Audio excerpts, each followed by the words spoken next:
up guys, and welcome to my What's Pack to Disneyland Paris cast member edition video. Blimey, that's a mouthful, isn't it? Now I know a lot of people do like pack with me videos and how to pack, like what to pack and how to pack it. This video I thought of sort of outside the box. These are things that I didn't know until I got to Paris. Okay, so first off, I'm going to talk about the beds in France. Now in the UK we have single, double, queen, king. But in Paris, their beds are slightly bigger than a single. I wouldn't go in between a single and double, it's only like slightly bigger. Therefore, the bed sheets don't fit, the duvet don't fit, even the pillow doesn't fit because their pillows are square. I don't know, but they are. So my advice for bedding is to buy it when you're out there, because I don't think we can get that size bedding in the UK. So you might as well save room. Regarding suitcases, if you're from the UK and you go to Paris via Eurostar, the beauty about that is you can take any suitcase you want and with any weight you want. Now I had a suitcase that was 155 litres. I know, it's massive. Like, I think I could fit in it, and I think if I had a twin, they could fit in it with me. It was that big. That's all I took. I obviously did take a hand luggage as well, but I could fit like everything I needed in there, and it was just perfect. Obviously, I would say you may have to carry it, but there are some nice people in Paris that will help you, and obviously mine was a four-wheeler, so it was fine to like wheel around. It was just sort of stairs that were an issue, but you can take as large a suitcase as you wish, bearing in mind to pack for all weathers as well, because France, like the UK, has all different seasons, hot, cold, rain, everything. If you're from America or overseas, obviously you have like a 23 kilogram limit. Apologies for that. With toiletries and that sort of thing, I packed in Primark. I got like £1 little containers that you take on like holiday, because I wasn't sure where the supermarket was, how to get there, how quick I could get to the supermarket.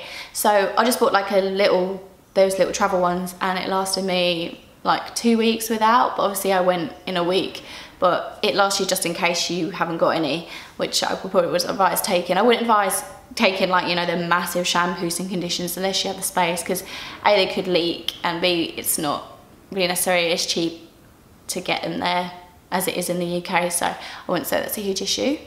In France, I feel that it rains a horrendous amount, like more than the UK, and that's saying quite a lot. I ended up buying a raincoat when I was there. I brought an umbrella with me, but you know, I was safe to get both. But yeah, just to warn, it does rain a lot. I would even carry an umbrella in my bag at all times because it was just so unpredictable. And I hate getting wet when like walking, or even getting the bus, walking to the bus and getting on the bus. Like, yeah, the rain is quite bad.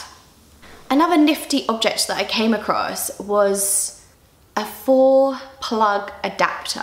I know it sounds so simple, so just buy one Europe adapter, so the one with the 2 pins, the round pins, and get 4 English plugs attached to that. Therefore, you can use your English devices on the 4 plugs with only one Europe adapter. I thought that was so clever. Obviously, if you're American, you'd have an American one, and vice versa, whichever country you're from, if you have a different adapter. But it just allows you to use more than one at the same time. Obviously, you could charge your phone, you could charge a laptop. I probably wouldn't use more than 4 just because of the power. If you plan to get the train, which I would advise, because if you're in the shared accommodation, you will have to get a bus and the train, and it's the same, like it's one set price per week, per month. It is worth it. But to get one of these, you have to have a photo. So if you have a passport photo already at home, take it with you.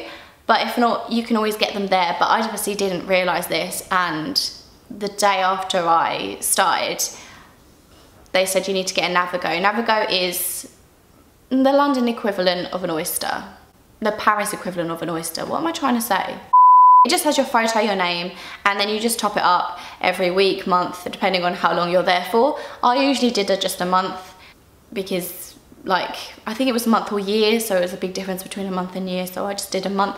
But like, if you have friends staying, you could stay there a week, and it's just a set rate, and it's from the zone, so you could do like 5 to 6 or 4 to 6, and you just pay for that zone, so you can go anywhere within that zone at any time for that set price, which I think is so good.